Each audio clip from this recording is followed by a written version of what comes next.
अस्सलाम वालेकुम। अॼु आहे 26 जून संडे ऐं सुबुह जा बसि तक़रीबन 11 थियण वारा आहिनि। सो मुंहिंजी वेकेशन कंटिन्यू आहे। हिते मां राति जो मलाई में मां जेको आहे ॾही विझी हुनखे ॼमाए छॾियो। सो हाणे सुबुह सां हुनखे सुबुह यानी जीअं मां उथी आहियां त हिन में मां जेको पचण जे लाइ हिनखे रखियो आहे। सो इहो गिहु ठहंदो हिते ऐं नाश्तो मां करे छॾियो आहे। राति जो मुंहिंजे लाइ ॿार वठी आया गार्लिक नान ऐं तिको, जेको मां अधु राति जो खाधो अधु हाणे खाधो। सो मां नाश्तो करे चुकी आहियां। हिते सुराण इहे मिक्स अन्न भिॼायो आहे। सुराण कुझु स्पेशल थी अॼु पचाए त उहो बि ज़रूरु यकीननि सुराण हुनजी वीडियो ठहंदी, इनशाला हुनजी वीडियो ठहंदी त उहा तव्हां सां शेयर कंदी। अच्छा, ऐं हाणे जेको आहे हिते सुराण अची विया मैदान में, छो त संडे आहे अॼु। ज़हरा त ईंदी कोन, सो सुराण थां थी थो खीर वारो खीर ॾेई वियो, इहो करण लाइ रखिणो आहे। सो घर जो रोज़मर्रा जो सिलसिलो जीअं हलंदो आहे उअं ई माशाल्लाह सां जारी उसारी आहे। 11:15 थिया आहिनि मंझंदि जा ऐं मां सुराण वञूं था ग्रॉसरी वठणु। सो हवा बि ॾाढी आहे, उस बि ॾाढी आहे। ॾिसूं था जेको बि वठी ईंदासीं तव्हां सां शेयर कंदासीं। ऐं माशाल्लाह अञा त ॾींहं जी इब्तिदा आहे, बल्कि ॾींहं जी त इब्तिदा थी वई आहे, कमनि जी इब्तिदा ऐं सॼो ॾींहुं पियो आहे। घणो कुझु इनशाला हूंदो तव्हां सां शेयर करण जे लाइ। सो पहिरियों इहो कमु करे अचूं। असां हमेशह महीने जे आख़िर में ग्रॉसरी वठंदा आहियूं त इन कम ते निकिता आहियूं। हिनखे छॾ ॿिया चेक कयूं, पूरो राउंड हणी अचूं, उनखां पोइ ॾिसूं था। बाक़ी जॻह में त बोतलूं इहे था वठूं असां अची विया आहियूं वापसि। ऐं उहो ई रुटीन जो सामान जीअं वठंदा आहियूं हमेशह। ऐं स्टोर में ई हुयासीं त उते कॉल आई कुझु कंहिं महिमाननि जी, त उहे असां ॾे अचनि था। सो उहे केरु आहिनि उहे बि तव्हां सां मां ज़रूरु शेयर कंदमि। ऐं उहे अहिड़ा महिमान आहिनि जंहिंखे तव्हां बि सभई सुञाणो था। सो हे सौदा सामान पंहिंजो खाधो, पखियुनि जो बि खाधो ऐं उहे ई शयूं जेके असां रेगुलर वठंदा आहियूं, तेल, दालियूं, साबुण, सर्फ वग़ैरह वग़ैरह। ऐं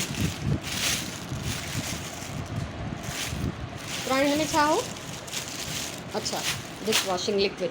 सो इहो ई सिलसिलो आहे। ऐं हिते मां जेको आहे अचण सां गिहु रखियो आहे छॾण जे लाइ, वरी इहे थान जो ढेर थींदो, इहे धोपंदा। सो इहो आहे कमकार। सो असांजा महिमान अची विया आहिनि ऐं हीअ अॼु आई आहे मां वटि UAE मां दी मिसिस अब्दुल क़यूम। उन्हनि जा इहे ॿई ॿार आहिनि नंढड़ा। सो उनजी वीडियो त न भरींदमि, हुन मूंखे पहिरियों ई झले छॾियो त मां वीडियो में न ईंदमि। सो हे ॿई नंढड़ा आहिनि, सलाम कयो तव्हां बि न नाराज़ हो। अच्छा ठीकु आहे। सो हे आया आहिनि अॼु मूं वटि। मां ॾाढी ख़ुशि आहियां माशाल्लाह, एॾो परे खां सीट जी स्पेशली मूंसां मिलण जे लाइ मुंहिंजे घर आया आहिनि।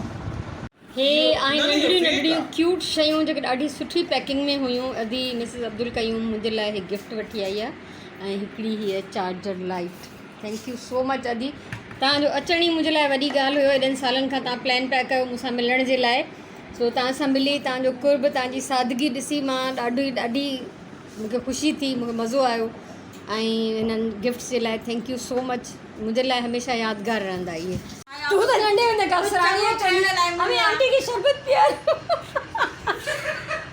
हमेशह ईअं कंदी जॾहिं महिमान ईंदो न, आंटी खे शरबत पीआरो। नंढी हूंदी ईअं राजा जेतिरी। ओ हेॾे मां व्लॉग थी ठाहियां पंहिंजो। हिते सुराण जा इहे शाहकार कटिया पिया आहिनि ऐं सुराण पचाए थी अॼु मज़ेदार शइ। मां नालो नथी खणां हिन जो, कमकार जारी आहिनि। हिते आसपास सां वधी वई आहे। ऐं असां मंझंदि जी एमरजेंसी में पटाटा मानी पचायासीं, छो त बुख लॻी ऐं मुंहिंजो भाउ बि आयो, हुनखे कुझु खाइणो हो। सो हाणे मां वेंदमि रेस्ट करणु। टाइम थियो आहे तक़रीबन 3:30। त गर्मी ॾाढी आहे, बेइंतहा गर्मी आहे, उन कुझु नथो करे सघिजे। ऐं सुराण हुन में देॻड़ी में छा आहे, दिस इज़ ब्रॉथ, बसि वाह इहो अंग्रेज़ी यखनी। अच्छा ठीकु आहे। सुराण यखनी ठाही आहे, हिन में बि कुझु पचंदो। नालो मां तव्हांखे नथी ॿुधायां अॼु छा थो पचे। ऐं कुझु तव्हां सम्झी वेंदो, पर तव्हां पूरो फ़िलहालु नथा सम्झी सघो जेसि ताईं कंप्लीट डिश पची वञे। सो मां वञा थी, किचन में ॾाढी गर्मी आहे, त थोरी देरि हाणे आराम करे अचां। 5:30 थिया आहिनि ऐं प्रिपेरी जी निमाज़ में अञा थोरो टाइम आहे। ऐं सुराण जी डिश आहे रेडी। सुराण हिन डिश जो नालो ॿुधायो, हलीम बिरयानी। बाबा हे कराची जी हाणे स्पेशलिटी थी वई आहे, होटलनि ते बि मिले थो। सो सुराण अॼु ॾाढी महिनत कई आहे। ऐं मां तव्हांखे देॻड़ा बि ॾेखारियां त हिते हे हलीम पचायो अथई, हिते पचाई अथई बिरयानी। हाणे इहा बिरयानी सां इहो हलीम खाइबो। सो ट्राई करे था ॾिसूं। मां अहिड़े क़िस्म जा तजुर्बा करणु पसंदि न कंदी आहियां, पर हाणे सुञाण पचायो मां खाईंदमि ज़रूरु। सो फ़िलहालु त नमाज़ जी तयारी कबी, उन खां पोइ तव्हांखे मां ॿुधाईंदमि हिन जो टेस्ट कीअं हो। हिन महिल सांझे जी अज़ान अची रही आहे ऐं मां वेंदमि नमाज़ पढ़णु। सुराण ऑलरेडी वञी चुकी आहे ऐं उन खां सवाइ राति जी मानी असांखे पचाइणी कोन्हे, छो त हाणे शाम जो ई सुराण कुझु पचायो आहे त माशाल्लाह उहो काफ़ी आहे। ऐं मां तव्हांखे हाणे मोकिलाईंदमि। अॼु मुंहिंजो ॾींहुं ॾाढो सुठो गुज़रियो माशाल्लाह। अॼु मिसिस अब्दुल क़यूम आई, ॾाढी ख़ुशी थी मूंखे कोई मुंहिंजो यूट्यूब जो सब्सक्राइबर व्यूअर एॾी मोहबत सां मूंसां मिलणु अचे, मुंहिंजे लाइ इहा तमामु वॾी ॻाल्हि हुई। उन खां पोइ मुंहिंजो भाउ आयो ऐं माशाल्लाह सुठो ॾींहुं गुज़रियो, कचहरियूं थियूं, गपशप थी, त टाइम ॾाढो असां इंजॉय कयोसीं। सो ॾाढो प्यारो ॾींहुं हो अॼु जो। इहे अलाह जा करम आहिनि, इहे अलाह जूं महिरबानियूं आहिनि जेको असांखे अहिड़ा ॾींहं ॾेखारे। सो बसि मां तव्हांखां हिन ब्लॉग मां मोकिलायां थी। मुंहिंजे तरफ़ां इलाही सारियूं दुआऊं, इलाही सारो प्यार, ख़ुशि हुजो, आबाद हुजो, सलामत हुजो। इंशाअल्लाह ज़िंदगी रही त वरी सुभाणे वारे ब्लॉग में मिलंदासीं। तेसिताईं इजाज़त ॾियो। अल्लाह भाई।